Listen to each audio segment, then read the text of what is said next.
This lesson is on what's called the fundamental counting principle, and hopefully we led into that a little bit with our sample space and tree diagrams yesterday. So before we look at the fundamental counting principle, we need to understand what an event is.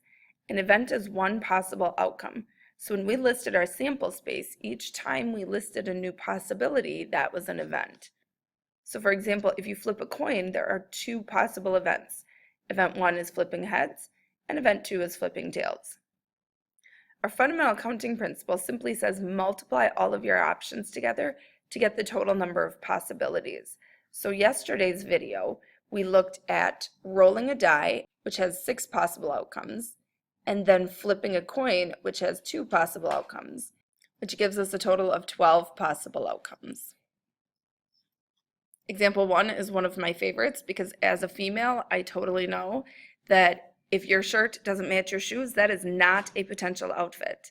However, if you are my husband and you just grab whatever out of your closet, then you can create a lot more outfits than I can. So we'll pretend that that's the route that we're going.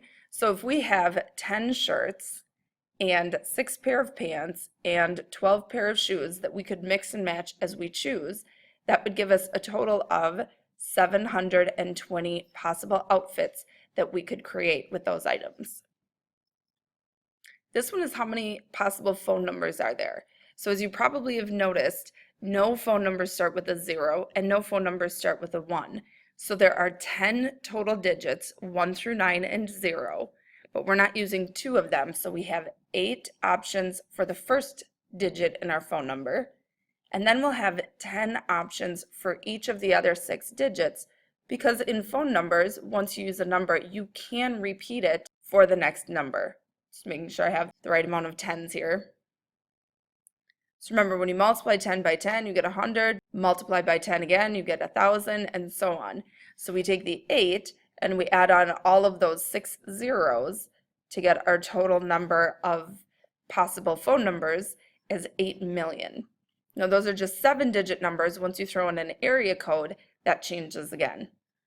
And our final example, we're looking at different meals. So you go out to a restaurant, you have 8 entrees or main meals to choose from. You could choose from 4 side dishes or 5 different beverages. So we would get a total of 160 different meals that we could create at this restaurant. And finally, you have a you try question. I'm hoping this goes pretty quickly for you.